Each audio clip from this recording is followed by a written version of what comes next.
Sunita Williams किए कहीं से एवं तो चर्चा रे कौन से भारतीय महाकाश यात्री आसतु जाना यही भिडियो रे।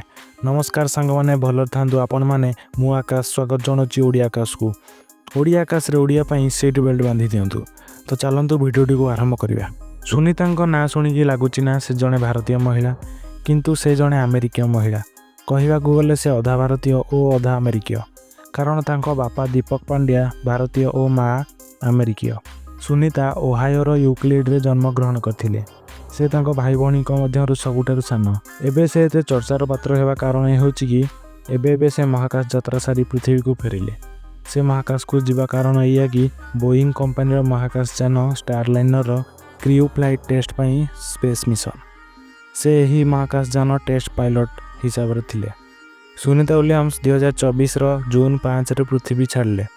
प्रथम धार्य समय थिला कि यह एक छोट यात्रा रहिबो अर्थात महाकाश रे 8 दिन बीते पुणी पृथ्वी को फेरीजे।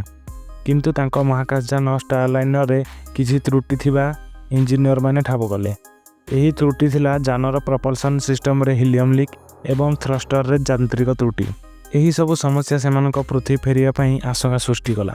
अमेरिकार स्पेस एजेंसी नासा तार विस्तृत विश्लेषण पर जानिया को पाइला कि यही यान को महाकाश यात्री सह फेराई हेब नाही, जहाँ फल 2024 सेप्टेम्बर 6 रे यही यान को बिना महाकाश यात्री रे पृथ्वी रे लैंडिंग कराला।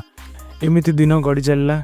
8 दिन पर प्रस्तुत हो जाइथिबा सुनीता विलियम्स एवं बुच विलमोर टोटाल 286 दिन रहीकि 2025 मार्च 18 रे दुहे पृथ्वी को फेरिले।